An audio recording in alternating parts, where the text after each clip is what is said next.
Good afternoon and welcome. I'm Barbara Stevenson, President of the American Foreign Service Association. And I want to thank all of you for joining us today as we gather to pay tribute to colleagues who did not make it home from serving our country abroad. This tradition of gathering at AFSA's memorial plaques dates back over 80 years. In a more recent edition, the Senate in 1996 passed a resolution calling for the first Friday of May to be recognized as American Foreign Service Day. That resolution had 54 co-sponsors from both parties, showing wide bipartisan support for the idea of strong American global leadership and for the Foreign Service. I want to thank Secretary of State Rex Tillerson in particular for being with us today. His first act upon entering this building as Secretary of State on February 2 was to join me at these plaques over here to pay his respects to our fallen colleagues. As he promised he would in his arrival remarks, the Secretary begins meetings by checking in on us, asking if we are all safe. This year, for the first time in 13 years, we are not adding a new name to the wall. But as the 248 names on these plaques attest, the answer to the Secretary's question is no, not everyone makes it home safe. Members of the American Foreign Service deploy worldwide to protect and serve America's people, interests, and values.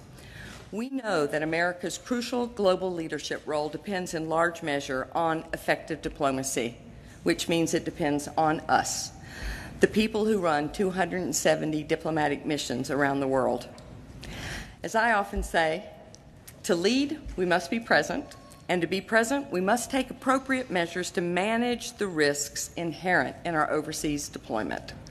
We look forward to working with Secretary Tillerson to manage those risks smartly so we can keep the American flag flying at embassies and consulates around the world.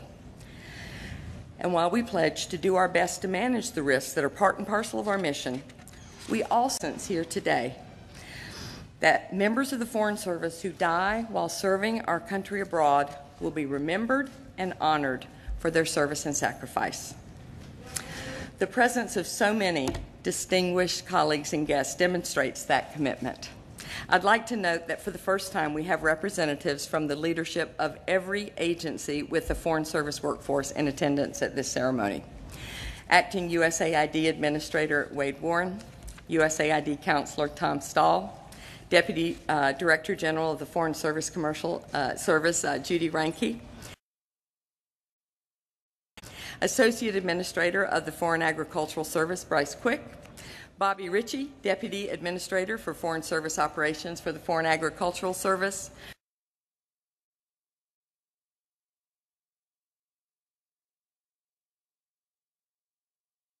American Embassy in a moment of silence. At 8 p.m. our time, the same occurred at our embassy in the Marshall Islands. At 10 p.m. in Vladivostok and Papua New Guinea. An hour later in Beijing and Hong Kong, and from there around the globe. Kathmandu, New Delhi, Tbilisi, Libreville, Prague, Praia, Belfast, Sao Paulo, Caracas, Santiago, and many others. Ambassador Tuller, in charge of Embassy Sana'a, was unable to meet with his team in Yemen, so he convened them separately in Amman, in Riyadh, and Jeddah. We can hardly stand in front of these plaques without mentioning our missions in Iraq and Afghanistan. Chargé Williams asked to observe the moment of silence on Thursday in Baghdad so that her locally engaged staff could participate. And in Kabul, Ambassador Jorns reminded us that his team held a moment of silence April 6th to mark the 4th anniversary of Anne Smedinghoff's death. Before we offer our own moment of silence, I would like to ask everyone to please stand as the United States Armed Forces Color Guard presents the colors. Go! Forward! Forward!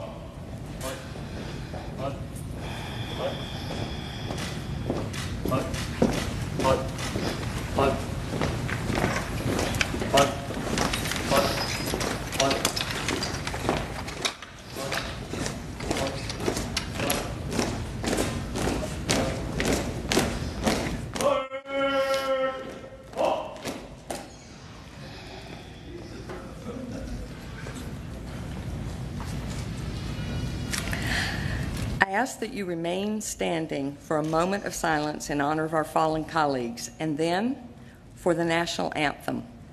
Fellow Foreign Service Officer Katie Nutt will bring us out of the moment of silence by singing the Star-Spangled Banner.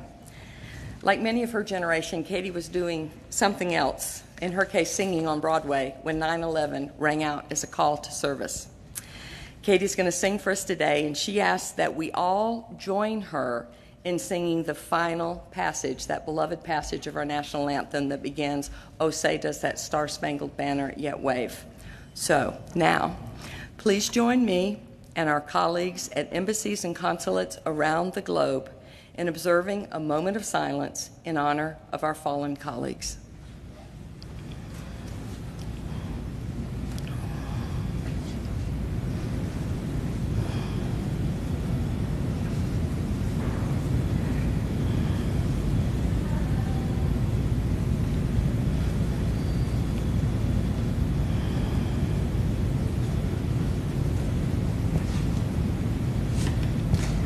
Come, present, halt.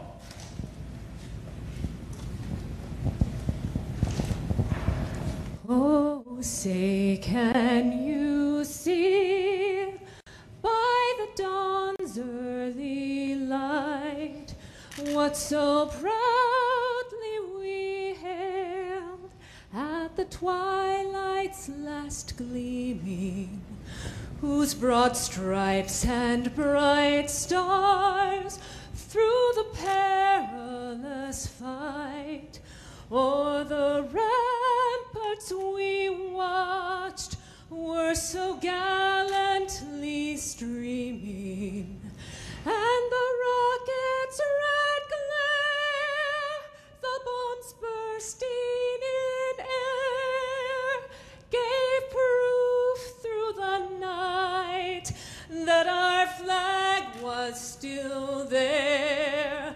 Oh, say does that star-spangled banner yet wave o'er the land of the free and the home of the brave? Come, right shoulder, forward. Thank you, Katie. And the answer to that question, of course, is yes. So please be seated. I would now like to invite our Secretary of State, Rex Tillerson, to the podium to give remarks and read a message from our President, Donald J. Trump.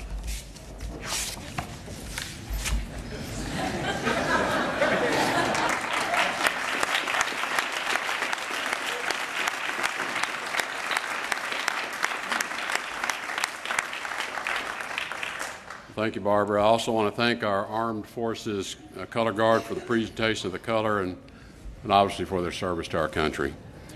And I would say I was surprised and delighted to see one of my staff, Katie Nutt, singing the national anthem, but she did sing happy birthday to me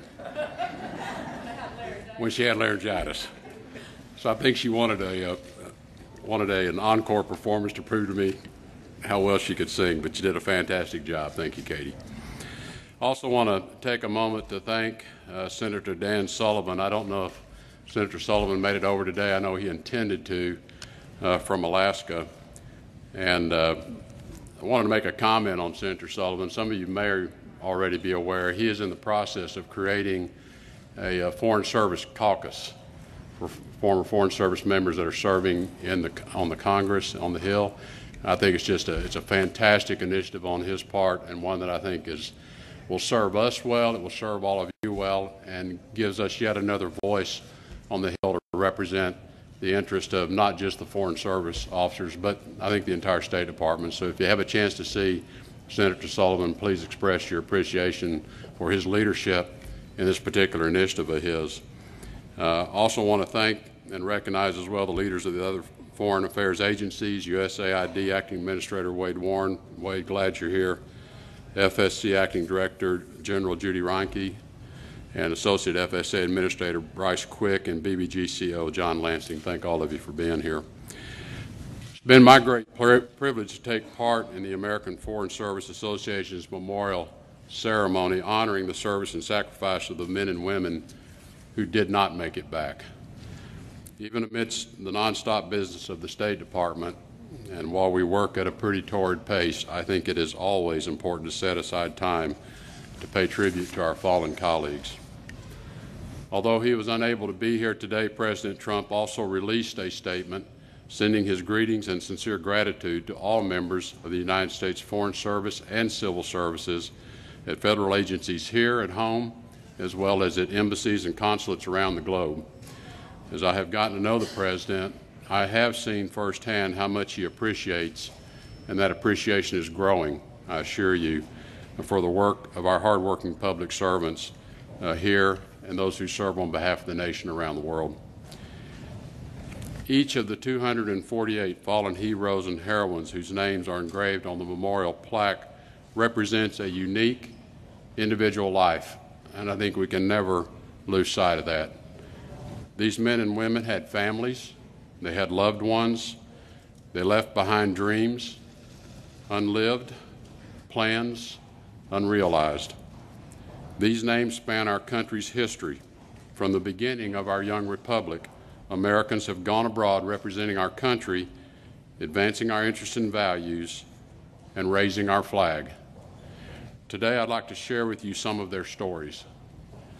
The first name on the plaque is William Palfrey.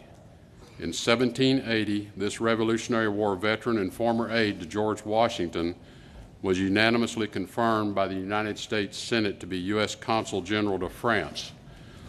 Palfrey, who had served as Paymaster General of the Continental Army with the rank of Lieutenant Colonel, set out on his sea voyage on December 20th, but was never heard from again. The citation underneath his name reads, "Lost at Sea."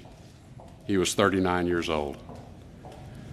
A graduate of Bryn Mawr College in archaeology and later the University of Pennsylvania Law School, Margaret Ruth Alexander worked as a law clerk for the U.S. District Court for the District of Delaware before joining USAID in 1987 as a legal officer for the Office of the General Counsel. Margaret later served as senior regional legal advisor in East and Central Africa, the Caribbean, and Western and Central Africa, Assistant General Counsel for the Europe and Eurasia Bureau, and Chief of the Regional Legal Office in Southern Africa. Her final post was a Deputy Mission Director in Kathmandu, Nepal, where she died in a helicopter crash on September 24, 2006. She was 56 years old.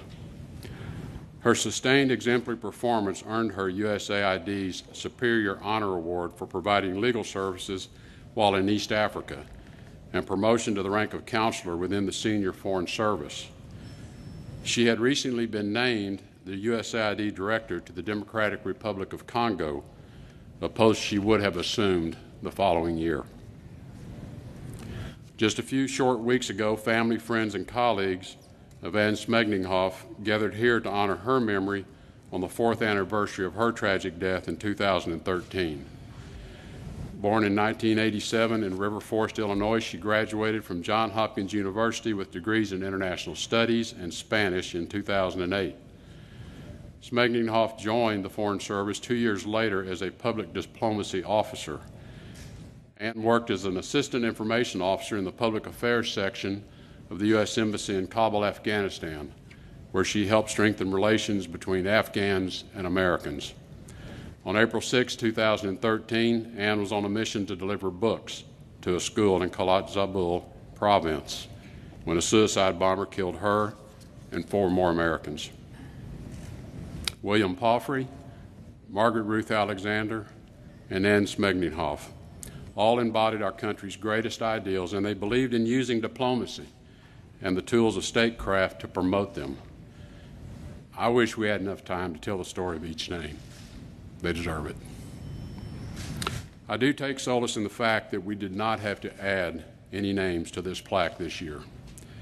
But I know our men and women always put mission first, and though they are judicious and they take the necessary security precautions, there are inherent risks in all we do to advance America's interests and values to keep our nation safe. As your Secretary, I promise you I will do all I can to make sure we are not forced to add another name to this wall, by making the safety of our people my highest priority and by asking all of you to do the same, and taking action to bolster the protection of our people around the globe. Our diplomats and foreign affairs professionals could have used their many talents in other ways, but they and you chose service to represent our country in an uncertain and dangerous world. These 248 men and women died as they lived in service to others. Today, the Department honors their memory and contributions, and a grateful nation expresses profound appreciation for their courage and their commitment. And now I ask you to join me in a moment of silence while the wreath is placed.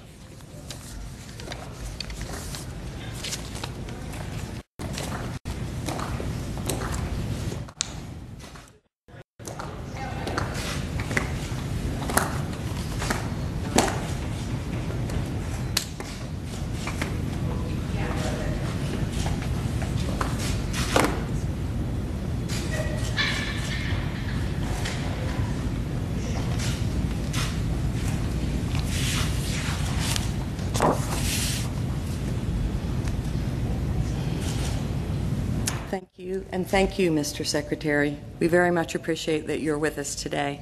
May I ask that everyone please rise as the United States Armed Forces Color Guard retires the colors.